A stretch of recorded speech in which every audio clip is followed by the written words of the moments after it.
أعوذ بالله من الشيطان الرجيم. بسم الله الرحمن الرحيم. يا أيها الذين آمنوا لا تسألوا عن أشياء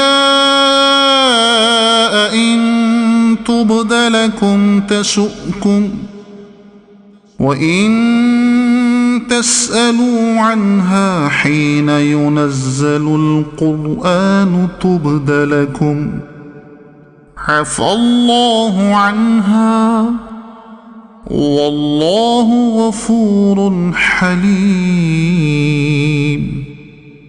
قد سألها قوم من قبلكم ثم أصبحوا بها كافرين. ما جعل الله من بحيرة ولا سائبة ولا وصيلة ولا حام ولكن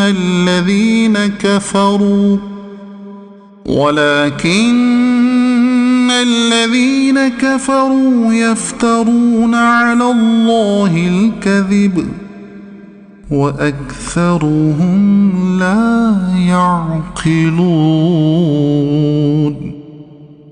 وإذا قيل لهم تعالوا إلى ما أنزل الله وإلى الرسول قالوا حسبنا ما وجدنا عليه آباءنا أولو كان آباؤهم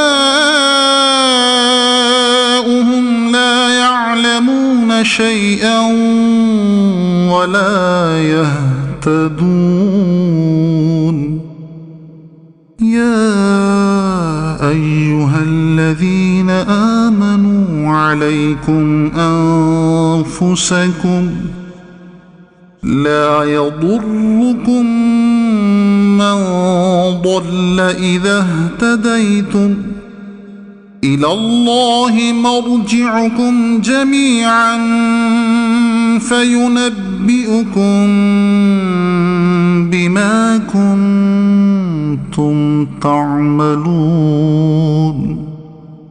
يا أيها الذين آمنوا شهادة بينكم إذا حضر أحدكم الموت حين الوصية اثنان ذوا عدل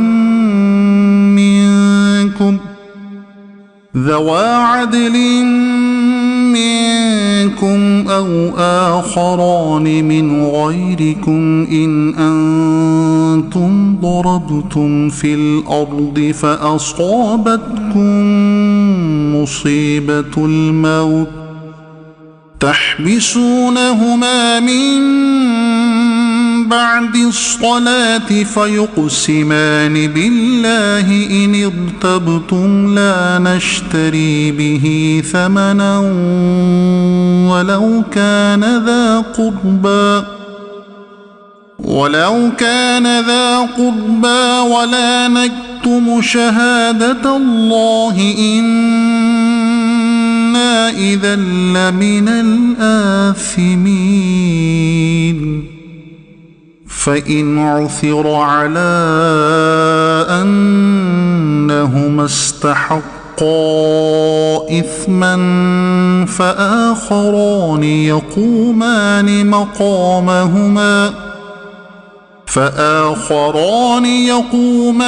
مقامهما من الذين استحق عليهم الأوليان فيقسمان بالله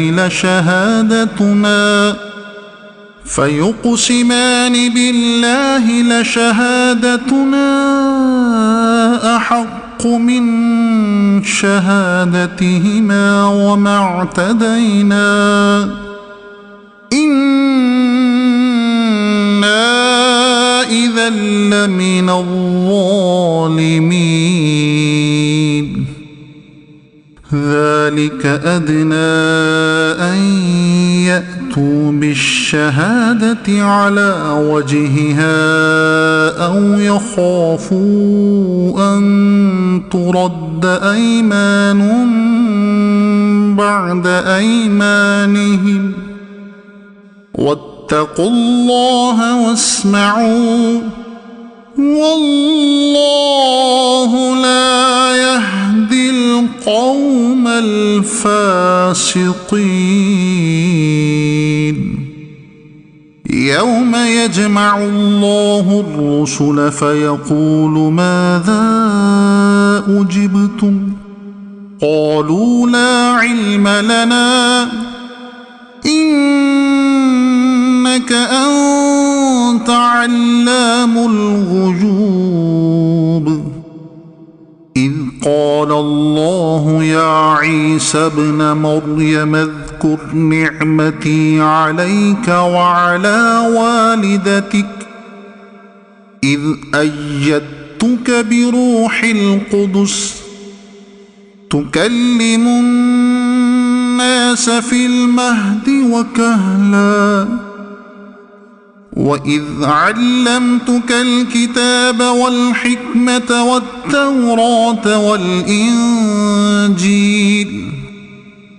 وإذ تخلق من الطين كهيئة الطير بإذني فتنفخ فيها فتكون طيرا بإذني وتبرئ الأكمه والأبرص بإذني وإذ تخرج الموتى بإذني وإذ كففت بني إسرائيل